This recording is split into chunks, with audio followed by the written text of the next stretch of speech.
नमस्कार मित्रों, कैसे हैं आप सभी। आइए आज हम मीन राशि के जातकों के बारे में समझते हैं, जानते हैं कि जो शनिदेव वक्री हुए हैं उसका क्या प्रभाव पड़ेगा। शनिदेव अभी वर्तमान में कुंभ राशि में विराजमान है और वो पूर्वा भाद्रपद यानी कि बृहस्पति देवता के नक्षत्र में वक्री हुए हैं। और राहु जो देवता जो हैं जो मीन राशि में हैं वो अभी उत्तर भाद्रपद नक्षत्र में चले गए हैं, अर्थात शनिदेव के नक्षत्र में चले गए हैं। तो इन सब का क्या प्रभाव पड़ने वाला है इस वर्ष के अंत तक, इसी की हम चर्चा करेंगे। मीन राशि के जातक आप सभी ये जानते ही हैं कि जनवरी 2023 से ही आपका 7.5 चल रहा है और ये 7.5 आपके लिए स्थान परिवर्तन, आपके लिए कार्यक्षेत्र परिवर्तन, मतलब एक तरीके से जो परिवर्तन की बयार है वो आपके लिए बह रही है। 2023 से ही बहुत सारे लोग इसका अनुभव कर चुके होंगे और जिनका थोड़ा जो दशा वगैरह सपोर्ट नहीं कर रहा है वो शीघ्र ही इसका अनुभव और करेंगे।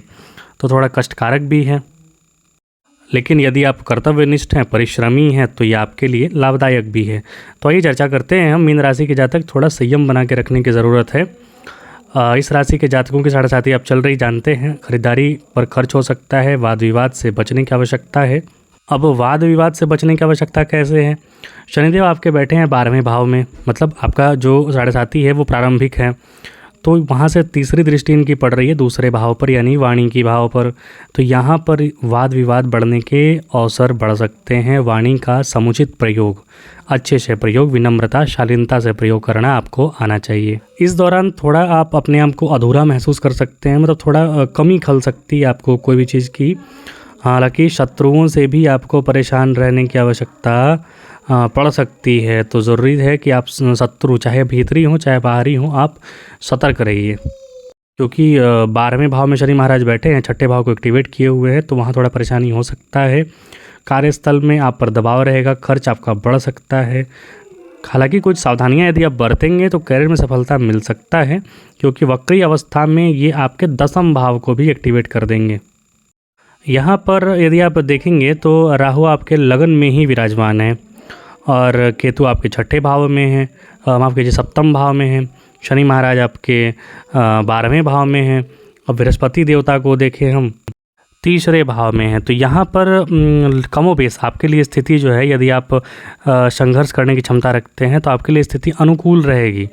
मतलब थोड़े भाई इतने ग्रह क्रूर ग्रह आपके लगन वगैरह में विराजमान हैं और एक्टिवेटेड हैं, तो थोड़ी परेशानियाँ तो होंगी, निराशा होगी, थोड़ी संघर्ष बढ़ेगा, लेकिन साथ ही साथ आपके कार्य में भी बढ़ोतरी होगा। आपका जो प्रोजेक्ट है, आपका जो दायरा है वो बढ़ेगा। इन सब के लिए आप कहीं पर ध्यान केंद्रित करके काग चेष्टा, जो कौवा जो चेष्टा करता है ना, उसी प्रकार चेष्टा करके आप कार्य कीजिए। शॉर्टकट लेने का प्रयास बिल्कुल भी न कीजिए। इस अवधि में आपको एक क्षण ऐसा आ सकता है जब आपको अप्रत्याशित, मतलब आप ऐसा अनएक्सपेक्टेड जो खर्च है वो सामने आ सकता है। तो इस समय जोखिम भरे निर्णय, वो जो फैसले हैं वो बिल्कुल भी ना लें। हालांकि इस गोचर में यहाँ पर अभी बृहस्पति देवता जो हैं आपके तीसरे भाव में चल रहे हैं। तीसरे भाव में बृहस्पति देवता बहुत कुछ संभालेंगे आपके लिए थोड़ा आय का मार्ग भी वो खोलेंगे। शनिदेव जहाँ खर्च के मार्ग आपके लिए बनाएंगे, वहीं बृहस्पति देवता आपके लिए आय के मार्ग भी बनाएंगे, क्योंकि आपकी राशि के स्वामी बृहस्पति देवता ही हैं। वो मतलब आपके तीसरे भाव में एक शुभ स्थिति में बैठे हुए हैं। उनके साथ अभी मंगल देवता भी विराजमान है। तो ये महीने अगले महीने तक तो आपके लिए स्थिति अनुकूल ही दिख रही है, यहाँ पर बहुत ज़्यादा प्रतिकूल नहीं है। फिर भी आप अपने स्वास्थ्य के प्रति सचेत रहिए, संयम रहिए। आपके लिए सबसे अच्छा उपाय है शनिदेव के मंदिर में, या फिर पीपल वृक्ष जहाँ रहता है वहाँ पर, या फिर कहीं नहीं जा सकते हैं तो अपने घर में ही शनिदेव के नाम पर दिया जरूर जलाइए। सरसों तेल का दिया वो ज़रूर जलाइए, उससे बहुत अच्छा आपको प्रभाव देखने को मिलेगा। और यदि कर सकें आप तो छायादान भी कर सकते हैं। और सबसे बड़ी बात मीन राशि के जातकों के लिए है कि बृहस्पति देवता माफ़ कीजिए शनि महाराज जो है आपके 12वें भाव में बैठे हैं। 12वें भाव में बैठ के वो आपके स्थान परिवर्तन, कार्यक्षेत्र परिवर्तन, या फिर अपने जो पैतृक स्थान है वहाँ से आपको हटाने का कार्य वो करेंगे। आपको एक नए जगह ले जाकर बसा देंगे, बैठा देंगे। यहाँ पर यदि आपके पिताश्री हैं तो पिताश्री का थोड़ा ध्यान रखिए, उनका स्वास्थ्य का ध्यान रखिए, स्वास्थ्य लाभ उनका कराइए। और उनका मेडिकल चेकअप वगैरह है वो भी करते रहिए, उनका हालचाल पूछते रहिए। यदि आप दूर रहते हैं तो बिल्कुल ही एकदम नित्य उनका प्रणाम वणाम करके हालचाल ज़रूर पूछिए, क्योंकि शनिदेव की पूर्ण दृष्टि पिता भाव पर है, तो वहाँ पर थोड़ी समस्याएं उनको हो सकती हैं, तो उनका हालचाल आप नित्य लेते रहिए। इस अवधि में आपको केतु जो है आप सप्तम भाव में विराजमान है, तो अपने व्यापार का, अपने पैसों का और ख़ास करके अपने पार्टनर के स्वास्थ्य का ध्यान आपको ज़रूर रखना होगा, क्योंकि सप्तम में केतु अकेले विराजमान है। यहाँ पर पार्टनर के स्वास्थ्य का या फिर उनके दैनिक जीवन को थोड़ी बिगाड़ सकते हैं, उनकी जीवन शैली को बिगाड़ सकते हैं, तो वहाँ पर थोड़ा सावधानी बरतने की आवश्यकता है।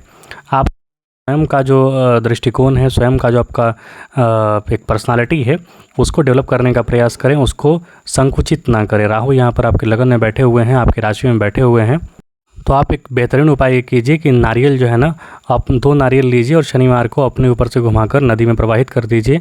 आपको अच्छे उपाय मिलेंगे, अच्छे फल की प्राप्ति होगी, इसमें कहीं कोई संशय नहीं है। आपके दादाजी हैं तो उनको नित्य फ़ोन करके प्रणाम वनाम, उनका आशीर्वाद और उनका हालचाल वगैरह लिया कीजिए।